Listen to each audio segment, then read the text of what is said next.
Hello, xin chào tất cả mọi người nha. Hôm nay em sẽ giới thiệu cho mọi người một loại lam rừng nha mọi người. Loại lam này thì có một số người chắc là không biết, nhưng mà một số người chắc là biết, bởi vì là lam này thì người ta mới bắt đầu mua cách đây không lâu, nên là nhiều người vẫn chưa đi tìm đấy. Thì hôm nay em sẽ giới thiệu cho mọi người một loại lam.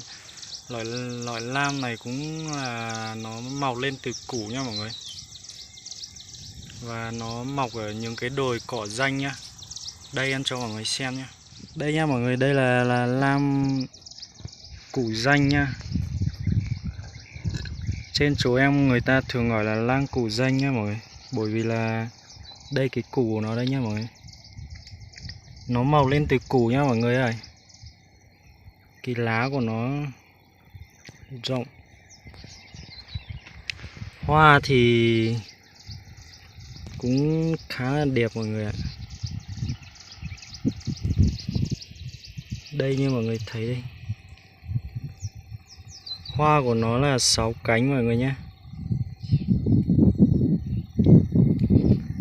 Và cái hoa của nó có hình kiểu này mọi người nhé. Có hình mỏ vịt mọi người nhé. Ở bên trong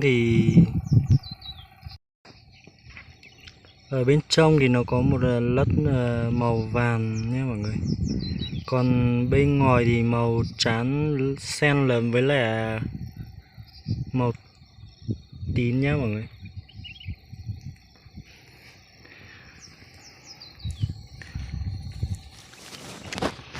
Hiện tại thì những cái cây như này thì nếu mà mang ra chợ bán thì với giá là 20 đến 30 nghìn đồng nha mọi người, tùy theo từng người mua nhé.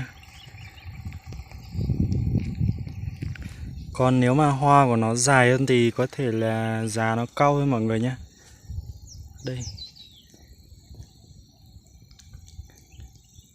Một cái ưu điểm của cây lam củ danh này đó là rất dễ trồng mọi người.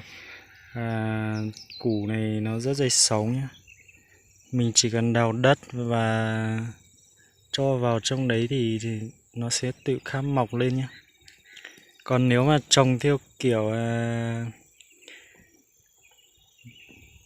những người chuyên nghiệp hơn ấy, mà có phân đầy đủ thì càng tốt nhé. Cây nó càng cao và hoa nó càng dài, với lại lá nó càng xanh tốt hơn mọi người nhé.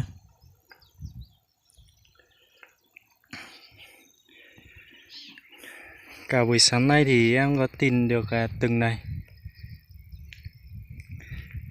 Có những cái cây mà nở hoa với lại hoa nó đẹp thì em sẽ mang đi bán. Còn những cái mà đây, những cái mà chưa có hoa này mọi người,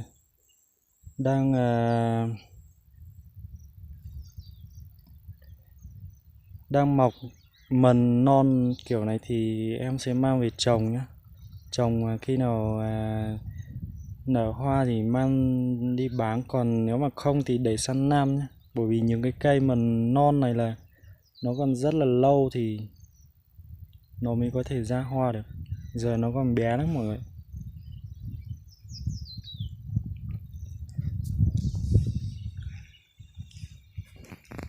Em giới thiệu để những anh em nào ở miền núi mà biết hoặc là thấy mà không biết là người ta còn lấy không thì đây nha mọi người. Người ta vẫn lấy mọi người nhá.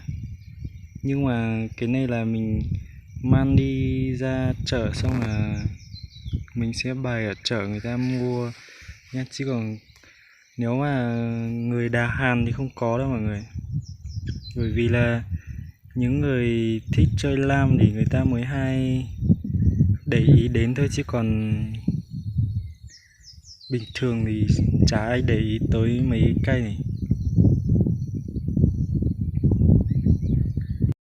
Cho mọi người xem mà những cái hoa nó dài hơn nhé. Nó dài hơn với lại cái độ bừa của cái thân Lá của nó cũng to mọi người nhé. Đây như những cây này. Cây này thì hoa nó hơi xấu.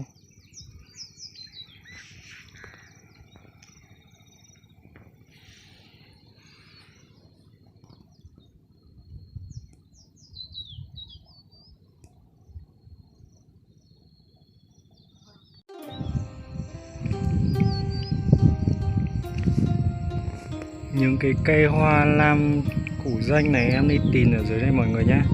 Đây nhé. Ở những cái dưới vách đá này nhé. Đặc biệt là những cái cây này nó sẽ rất tập trung ở những cái chỗ vách đá mọi người nhé.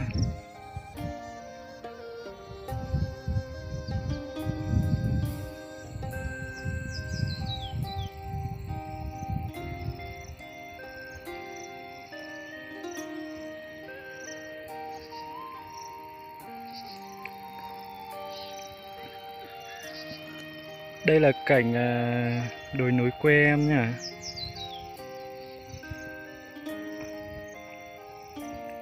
Dân trên này còn nghèo lắm mọi người ạ. Đây vẫn còn làm nương khát đồi núi.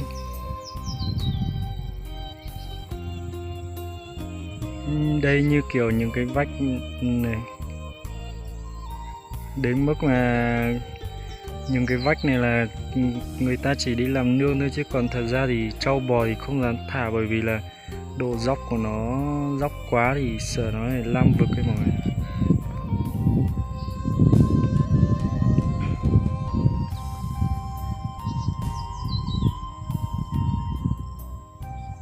Trên chỗ dốc này là đã có gần chục con trâu lam xuống vực rồi nha mọi người.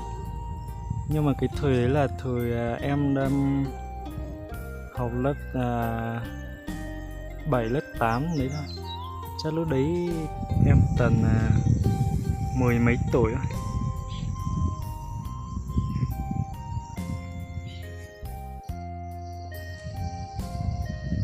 Mọi người có thấy ở trên vách núi dốc bên kia có những cái như kiểu con đường đi không? Chắc là mọi người vẫn đang tò mò đúng không? Nhưng mà em sẽ giới thiệu cho mọi người, đấy là không phải là đường đi mà đấy là dân ở đây người ta dẫn nước ấy mọi người. Mua cái ống nhựa dây dẫn nước kia, xong là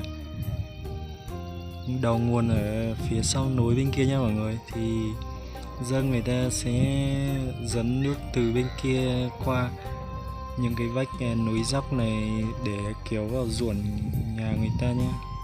Dân ở đây rất chỉ chịu khó mọi người nhé. Nhà em cũng có một dây, nhưng mà nhìn dây nhà em ở tích trên chỗ vách đá trắng trắng nhỏ nhỏ trên kia mọi người. Bởi vì ruộng nhà em ở cao hơn thì dây dẫn nước nó ở cao hơn, còn những cái dây thấp này là nhà người ta ruộng ở thấp thì người ta sẽ dẫn thấp mọi người nhé.